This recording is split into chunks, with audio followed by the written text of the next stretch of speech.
إن الحمد لله نحمده ونستعينه ونستغفره ونعوذ بالله من شرور أنفسنا ومن سيئات أعمالنا من يهد الله فلا مضل له ومن يضلل فلا هادي له أشهد أن لا إله إلا الله وحده لا شريك له وأشهد أن محمدا عبده ورسوله أما بعد فإن خير الحديث كتاب الله وخير الهدي هدي محمد صلى الله عليه وسلم وشر الأمور محدثاتها وكل محدثة بدعة وكل بدعة ضلالة وكل ضلالة من النار أعوذ بالله السميع العليم من الشيطان الرجيم الحمد لله رب اشرح لي صدري ويسر لي أمري واحلل عقدة من لساني يفقهوا قولي ربي يسر ولا تعسر وتمم بالخير الحمد لله আজ আমরা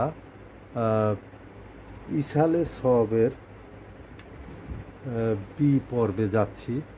আমরা এর আগে ইসালে সওয়াবের এ পর্ব মোটামুটি আলোচনা করার জন্য চেষ্টা করেছি। ইসালে সওয়াব সম্পর্কে আমরা আগেও সামান্য একটু ধারণা নিয়েছি। সেটা হলো যে যখন মানুষ মারা যায় তখন তার আমলনামা বন্ধ হয়ে যায়। আমলনামা বন্ধ হওয়ার পরে এই মৃত ব্যক্তি কিভাবে সে কবরে শুয়ে শুয়ে লাভ উঠাইতে পারে, অর্থাৎ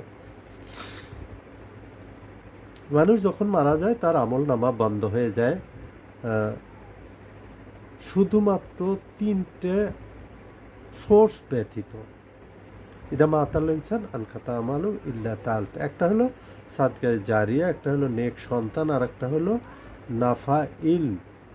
আর এর জন্য আল্লাহ পাকের কাছে সন্তানের জন্য যেমন দোয়া করতে হয়, নেক সন্তানের জন্য, এবং সেইভাবে চেষ্টা করতে হয়, এবং সেই জন্য আমাদেরকে আমল সালেহের জন্য আমাদেরকে আল্লাহ পাকের কাছে চাইতে হবে, ইয়া আল্লাহ তুমি আমাদেরকে এমন ইলম দান করো যে ইলম তোমার দরবারে কবুলে মকবুল, এবং যেখান থেকে আমরা তোমার সান্নিধ্য লাভ করতে পারি। আমরা এই যে ওসিলা তাওয়াসুলের কিছু ব্যাপার আছে, এবং রাসূল সাল্লাল্লাহু আলাইহি সাল্লামের সান্নিধ্যে যাওয়ার জন্য আমরা কিছু দোয়া করি। এটা কিন্তু ওসিলা যে শব্দটা, এটা হলো নৈকট্য লাভের উপায়। যেহেতু আম্বিয়াদের ছাড়া আল্লাহর সান্নিধ্য অর্জন করা কঠিন বিষয়, অতি কঠিন। বিষয়টা এরকম আর কি, যে মানুষ যদি ইচ্ছা করত, এবং মানুষ যদি, কারণ আমরা সালমান ফারসি রাদিয়াল্লাহু আনহুর ব্যাপারে জানি, তিনি কিন্তু অনেক ঘাত প্রতিঘাত, অনেক, আমরা যেটা বলি 7 সমুদ্র 13 নদী 18 সাগর পার দিয়ে কিন্তু তিনি ইসলামের কাছে চলে এসেছিলেন।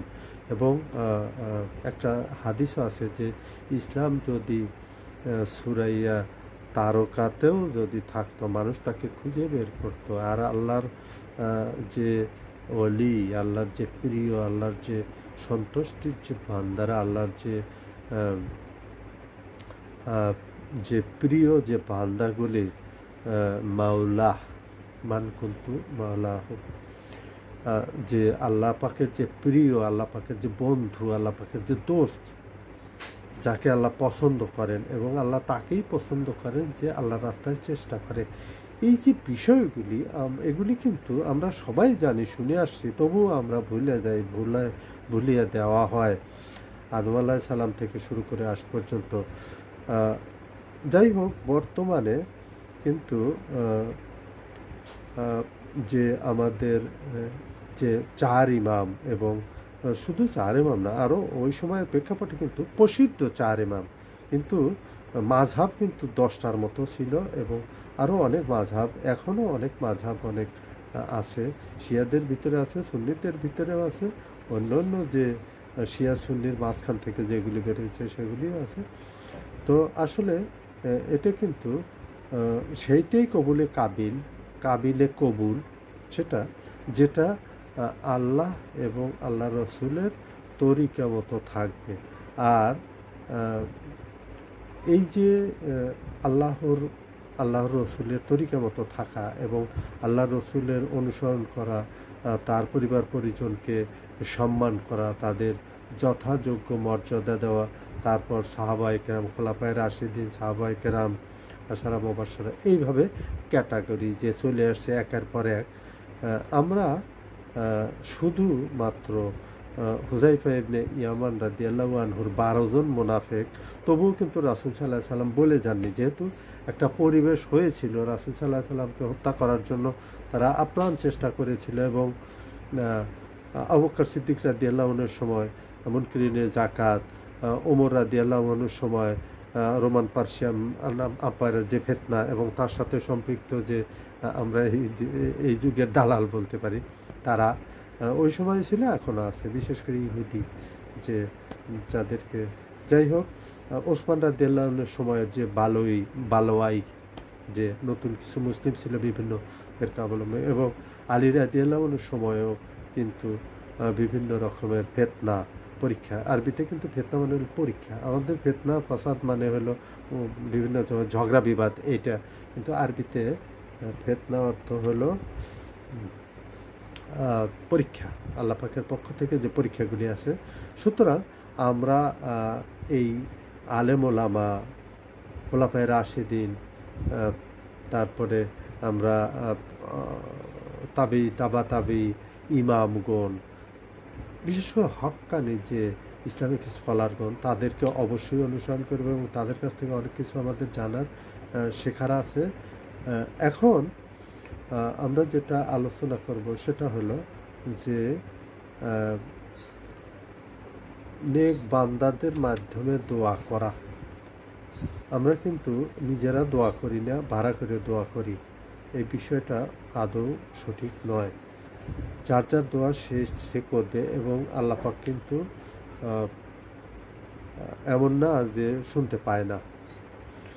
মনে মনে বলুক আর অন্তরে বলুক, সেটা যেভাবেই হোক, আমাদের অনেক সময় দেখা যায় বিভিন্ন মসজিদে আমরা এই দোয়ার মাধ্যমে, দোয়া কিন্তু দোয়ার মাধ্যমেই কিন্তু না, আল দোয়াউল ইবাদা, মক আল ইবাদা, আসলে দোয়াই কিন্তু আল্লাহর কাছে চাইতে হবে, চেষ্টা করতে হবে এটা। আর দোয়া কখনো ফেরত যায় না, এখন তখন আর পরে যখনই হোক, দোয়া সবসময় কাজে লাগে। এবং ওই দিন কিছু কিছু দোয়া কাজে লাগবে, মানুষ আফসোস করবে যে দুনিয়াতে যদি এই দোয়াগুলি কবুল না হতো, আজ আমার লাভের পরিমাণ আরও বেড়ে যেত এবং সুযোগ সুবিধা আরও বেড়ে যেত, এবং বিশেষ করে কিয়ামতের দিন আল্লাহ পাকের আরশের ছায়া ছাড়া অন্য কোনো ছায়া হবে না। এই যে বিষয়গুলি, এইগুলি কিন্তু আমাদের অবশ্যই মাথায় রাখতে হবে। যে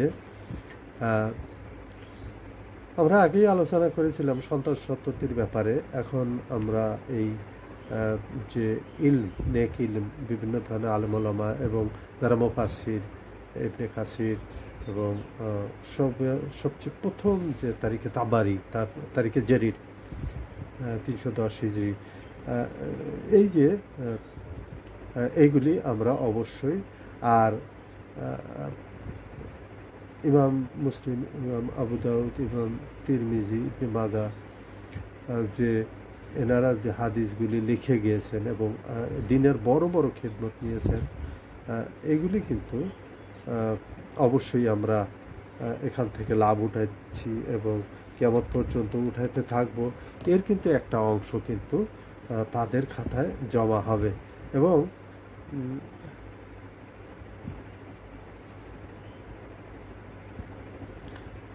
সূরা আল আনামে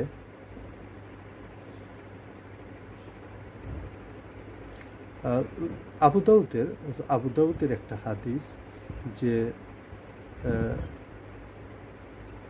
জীবিত মৃত ব্যক্তির জন্য যে উত্তম কামাই হলো নিজের হাতের, মানে নিজের যেটা সাদকায়ে জারিয়া, বিভিন্ন ধরনের নাফা ইলমের কাজ করবে সেইটা, আর তার নেক সন্তান। একটা হলো সে কোরআন হাদিসের শিখেছে এবং শিখিয়েছে এটা, এবং নিজ হাতে। আর এই যে ছাত্র, তালবে ইলম, এরাও কিন্তু এক ধরনের কামাই। কিন্তু অনেক সময় দেখা যায় অনেকের সন্তান সন্ততি নেই, তার ছাত্র আছে অনেক, তারা এখান থেকে লাভ উঠায়, তার একটা অংশ সে পেতে থাকে, এটাও কিন্তু বড় একটা। এবং রাসূল সাল্লাল্লাহু আলাইহি সাল্লামের উপরে কিন্তু এ ব্যাপারে একটা সূরাই নাজিল হয়েছিল, বিসমিল্লাহির রহমানির রহিম, ইন্না আতাইনা কাল কাউসার। এই যে তারা যে আমি তোমাকে আল কাউসার দান করেছি, আর ওই যে তোমার নিঃসন্তান, কারণ রাসূল সাল্লাল্লাহু আলাইহি সাল্লামের 4টে সন্তান, মানে বালেগ হওয়ার আগেই আল্লাহ পাক তাদেরকে উঠিয়ে নিয়েছেন। তো সবাই মনে করেছিল যে এই মুহাম্মদ যখন চলে যাবে সাল্লাল্লাহু আলাইহি সাল্লাম, তার আর দিন প্রচারের বারে কারণ থাকবে না। অথচ কিয়ামত পর্যন্ত যেহেতু আল্লাহ পাকের প্ল্যান, এটা ডিভাইন প্ল্যান যে এটা বলবৎ রাখবে, সুতরাং আল্লাহ পাকের উপরে তো কারণ করার কিছু নেই। সূরা আল আনামের 54 নম্বর আয়াতে কাতাবা রব্বুহুম আলা নাফসিহির রহমা, আল্লাহ পাক তার মানে তার রহমতের উপর, তার যে রহমত যে তার আযাবের উপরে যে প্রভাব নিয়ে যাবে, এটা কিন্তু সে মাখলুক সৃষ্টি করার আগেই কিন্তু তিনি নিজেই নিজের মতো করে লিখে দিয়েছেন যে তার যে বান্দা তো গুনাহ করবেই, আর ভুল করবে, আল্লাহ পাকের কাছে ক্ষমা চাইবে, আবার ভুল করবে, আবার ক্ষমা চাইবে, ভুলের কথা বলে রাব্বানা ইন্নাসিনা আও আখতানা। এখানে যদি মানুষ ইন্টেনশনালি যদি ভুল করতেই থাকে, এটা কিন্তু এক ধরনের ওয়াশিং মেশিন না, যে কাপড় ময়লা হয়ে গেল মেশিনে দিলাম, ঘুরানি দিলাম, তারপর পরিষ্কার হলো, প্রেস হয়ে বের হয়ে আসলো, আবার ময়লা হলো, আবার, এটা কিন্তু এরকম না। এটা কিন্তু আরও কিছু বিষয় আছে যে মানুষের যে অন্যায় গুনাহ, এটা হলো একটা হলো ইন্টেনশনালি কোনো অজান্তে, নিজের অজান্তে একটা ঘটনা ঘটে গেছে, সেটা ভিন্ন, আবার ঘটে গেছে, বারবার ঘটে গেছে এটা। আর যদি কেউ ইচ্ছা করে যদি এইভাবে একটা রুটিন বানিয়ে নেয় যে আমি এইভাবেই করতে থাকবো, মাপ চাইতে থাকবো, এটা কিন্তু এক ধরনের তামাশা। এটা কিন্তু সে নিজেও জানে, এবং এই ব্যাপারে যদি এই অবস্থায় সে মৃত্যুবরণ করে, হয়তো এটা একটা অবস্থানে চলেই গেল, দেখা গেল যে সে এমনও সময় এসে গেল তার আর মন চাচ্ছে না যে আমি এই গুনাহ করি, তওবা করি, গুনাহ করি, ঠিক আছে গুনাহ করতে থাকি আর তওবা করার দরকার নেই। এরকম একটা শয়তান যদি এরকম একটা পরিবেশে তাকে নিয়ে যেতে পারে, তাহলে কিন্তু তার জন্য অনেক ক্ষতিকর একটা অবস্থানে চলে যাবে সে। সুতরাং আল্লাহ পাকের যে রহমত, সেটা কিন্তু তার আযাবের উপরে, গজবের উপরে ভারী। সুতরাং আমরা একটা গুনাহ যদি হয়েই যায়, তাহলে আমরা অবশ্যই আল্লাহ পাকের কাছে অনুনয় বিনয় করে আমরা অবশ্যই তার কাছে ক্ষমা। বুখারী মুসলিমের একটা মুত্তাফাকুন হাদিস আছে যে আল্লাহ সমস্ত সৃষ্টির আগে তার আরশে লিখে রেখেছেন যে তার রহমত তার গজবের উপরে ভারী। এটা কিন্তু সূরা আল আনামের যে 54 নম্বর আয়াত, এই আয়াতের পরিপ্রেক্ষিতেই কিন্তু আল্লাহ রাসূল সাল্লাল্লাহু আলাইহি সাল্লাম 3194 নম্বর বুখারী শরীফের হাদিস, মুসলিম শরীফের হাদিসটা মুত্তাফাকুন হাদিস আছে যে তার রহমত তার গজবের উপরে প্রকটতা লাভ করবে, অর্থাৎ ভারী। আমরা জানি যে কিছু কিছু নেকি সেটা প্রচ্ছন্ন, সেটা পরে কাজে লাগে, তারপরে কাজে লাগে, এমন সময় মৃত্যুর পরে কাজে লাগে এইগুলি।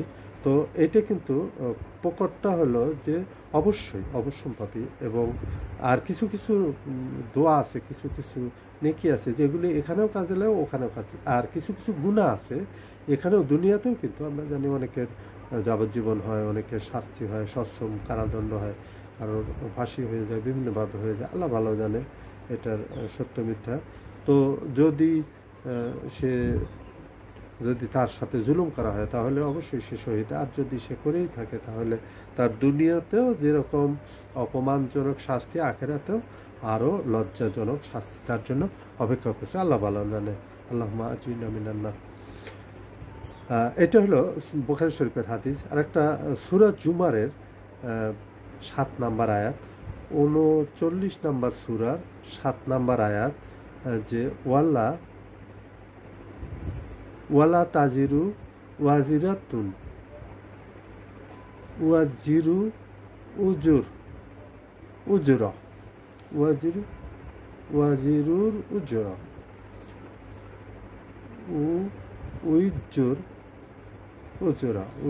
উজুরা কোনো জান অন্যের বোঝা উঠাবে না। সূরা জুমারে আর কি 7 নম্বর আয়াতে। এটা কিন্তু একটা ওই দিন, কারণ হলো একজন পাপ নিয়ে যাচ্ছে, এটা কিন্তু তার পাপের বোঝা হয়তো সে চাইলো যে আমার কেউ আত্মীয় স্বজন যদিও নেবে না, কিন্তু তবুও যদি যে চায়, হয়তো কেউ বললই যে আপনি আমাকে দেন, আপনার বোঝাটা আমি একটু বহন করব, সেটা সম্ভব হবে না, আল্লাহ পাক নেবে না। এবং যদি বলা হয় যে এই ধরনের আর কি, অর্থাৎ ওই দিন কোনো পাপ, এটা কিন্তু একটা পার্সেন্ট। আমরা অনেক সময় মনে করি যে আরেকটা আয়াত আছে যে আসবে পরবর্তীতে ইনশাল্লাহ, যে ওই দিন সে নিজের পাপের বোঝাও বহন করবে, আরও কিছু বোঝা বহন করবে, অর্থাৎ সে নিজেও ভ্রষ্টতার ভিতরে ছিল এবং অন্যকেও ভ্রষ্টতার দিকে ধাবিত করার জন্য আপ্রাণ চেষ্টা করেছে।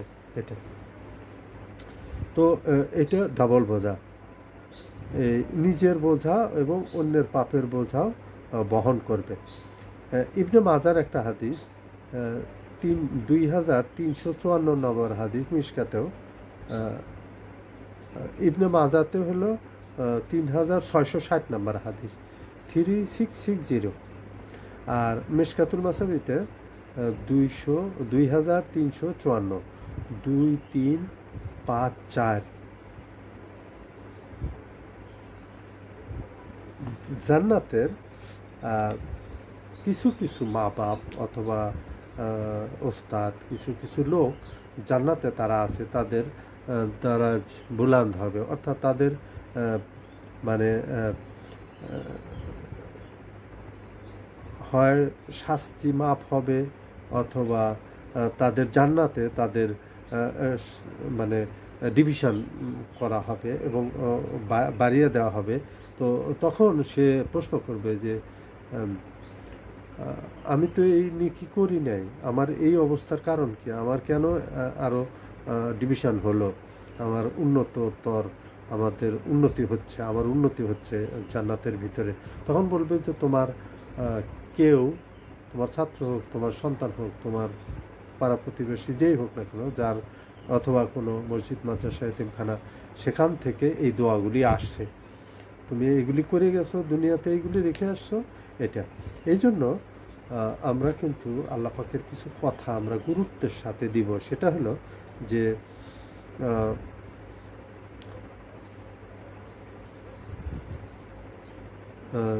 যেমন একটা কথা আছে,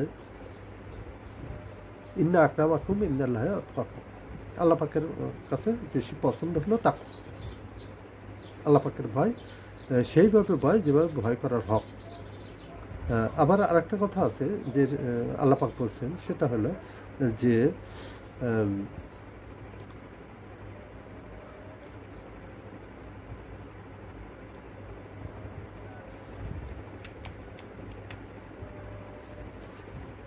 আরেকটা হাদিস আছে যে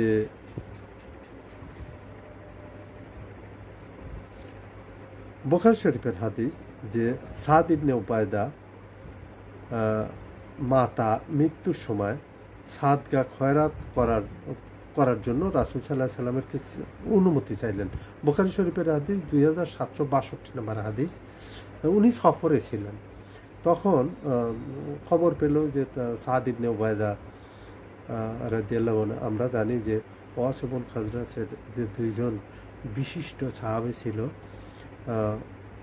ওয়াসের সাদ ইবনে উবায়দা, খাজরাজের সাদ ইবনে মাস রাদিয়াল্লাহু আনহু। এবং মক্কার যে ঘটনাটা, এটা কিন্তু খুবই মানে কঠিন একটা ঘটনা। যেমন এই ওয়াস আর খাজরাজ, এরা নিজেরা মানে ওই মদিনার যে লোকজন তাদের উপরে জুলুম করার পরে ইহুদিরা এতে অতিষ্ঠ হয়ে পড়েছিল। পরে তারা একজনকে নেতা হিসাবে মেনে নেয়, সেটা হলো আবদুল্লাহ ইবনে উবাই, রাইসুল মুনাফিকুন। এখন নাইম আমার সে কানামা ভালো, এখন সবসময় ঝগড়া বিগড়লে একজন তো মধ্যস্থতাকারী দরকার। তো তখন তারা ওইটা নিযুক্ত করল এবং ওরা বারবার ধমকি দিত। এই ইহুদিরা বিশেষ করে বনু কুরাইজা, যেটা খন্দকের যুদ্ধের পরে যাদেরকে শাস্তি দেওয়া হলো, এবং বনু নাদির, বনু কায়নুকা, এদের ব্যাপারে আমরা জানি এই ঘটনাগুলি। তো যাই হোক, তখন ওই ইহুদিরা ধমকি দিত যে শেষ পয়গম্বর যখন আসবে ইহুদিদের কিতাবে, এবং রাসূল সাল্লাল্লাহু আলাইহি সাল্লাম বলতেন, এবং এভাবে রাসূল সাল্লাল্লাহু আলাইহি সাল্লাম বলতেন যে ওরা, এবং কোরআনের আয়াতও আছে যে এমনভাবে রাসূল সাল্লাল্লাহু আলাইহি সাল্লামকে জানতো তারা, যেমন তারা নিজের সন্তানকে জানতো। সেই ইহুদিরা বলতো যে তোমরা এখন তো আমাদের উপরে অত্যাচার করছো, যখন ওই আখেরি আম্বিয়া, আখেরি পয়গম্বর মুহাম্মদ সাল্লাল্লাহু আলাইহি সাল্লাম আসবে, তার সাথে মিলে আমরা তোমাদেরকে প্রতিশোধ নেব, এবং তিনি সমস্ত পৃথিবী জয় করবেন। তাদের কিতাবে লেখা আছে, ইহুদিদের কিতাবে লেখা আছে। দুর্ভাগ্যজনক হলেও এই যারা অত্যাচারী ছিল, যারা জুলুম করত তাদের উপরে, তাদেরকে আল্লাহ হেদায়েত দিয়েছিলেন, অথচ ইহুদিরা যেখানকার ইহুদি ওখানেই রয়ে গেল, এবং পরবর্তীতে তাদের যে আজাবগুলি, শাস্তি, জেলাবাতন, তার উপরে তাদের যে বনু কুরাইজার আমরা জানি এই ঘটনাগুলি খন্দকের পরে। যাই হোক, তখন ওরা যখন হজ করতে যায়, তখন ওই মুশরিকদের যে হজ করার জন্য যায়, সবাই যায়, ইহুদিরাও যায়। সাদ ইবনে উবাইদা এবং সাদ ইবনে মাজ রাদিয়াল্লাহু আনহু তখন ইসলাম গ্রহণ করেন নাই। তখন ওনারা জানতে পারলো, এবং আবু জেহেল, আবু লাহাব সবাই বলতে থাকলো যে খবরদার তোমরা অমুক জায়গায় যেও না, অমুক জায়গায় একটা ছেলে আছে মাথা নষ্ট, সে কি দেখি বলে, ওর এটা শোনো না, তার কথার কোনো ঠিক নেই। তো আমাদের সাধারণ ভাষায় একটা কথা আছে যে নিষেধ করা ফল মিষ্টি হয়, ফরবিডেন ফ্রুটস অলওয়েজ সুইট। তো তখন ওরা বলল যে ঠিক আছে, যাই দেখি, আমাদের তো কেউ পথভ্রষ্ট করতে পারবে না, কারণ আমরা নিজেরাই তো। যাই হোক, তখন ওনারা গিয়া কথা শুনে বোঝে, এবং গোপনে গোপনে এই দুটো সর্দার ইসলাম গ্রহণ করে, এবং রাসূল সাল্লাল্লাহু আলাইহি সাল্লাম তাদেরকে মদিনায় পাঠিয়ে দেয়, তোমরা এইভাবে গোপনে কাজ করে যাও, কারণ যেহেতু তোমরা একটা সরকার হিসেবে বিলং করো, তোমাদের কথা মানে অনেকেই, তো বিভক্তি সৃষ্টি হবে এবং এক ধরনের বিচ্ছিন্নতা সৃষ্টি হবে। তো এটা এবং তারা ইহুদিরা যে প্রেডিকশনগুলি দিত, সেই প্রেডিকশনগুলি ওই সাদ ইবনে উবাইদা এবং সাদ ইবনে মাজ জাস্টিফাই করে দেখে যে না, আসলে ইহুদিরা যে বিরোধী দল যে কথাগুলি বলতো, এই মোহাম্মদ সাল্লাল্লাহু আলাইহি সাল্লামের সাথে এই কথাগুলি হুবহু মিলে যায়, এবং তারা ইহুদিদের কিছু কিতাব পড়া শুরু করলো, এবং বিভিন্ন ধরনের যে বই পুস্তকগুলি পড়া শুরু করলো। পরে দেখা গেল যে আল্লাহ তাদেরকে হেদায়েত দিয়ে দিলেন, এবং পরবর্তীতে রাসূল সাল্লাল্লাহু আলাইহি সাল্লাম যখন হিজরত করে মদিনায় আসলেন, এরাই কিন্তু রাসূল সাল্লাল্লাহু আলাইহি সাল্লাম, এবং বিশেষ করে সাদ ইবনে উবাইদা, সেখানে কিন্তু তার প্রায় 155 জন আসহাবে সোফা খাবার দাবার এই সাদ ইবনে উবাইদার ঘর থেকে আসতো। আমরা এই বি পর্বে আর বেশি দূর যাব না, ইনশাল্লাহ পরবর্তীতে আমরা সি পর্বে যাব, যেহেতু ইনশাআল্লাহ সওয়াব, এবং এই কথাগুলি খুবই গুরুত্বপূর্ণ। হয়তো অনেকে বুঝতে পারেন যে আমরা কথাগুলি এদিক ওদিক ঘুরে নিচ্ছি, না, এই কথাগুলি নিয়ে আমাদের অবশ্যই আলোচনা করা উচিত, এবং সি পর্বে আমরা ইনশাআল্লাহ আরও আলোচনা করব। ওমা আলাইনা ইল্লাল বালাগ। জাযাকাল্লাহু খাইরান ওয়া আহসানুল জাযা।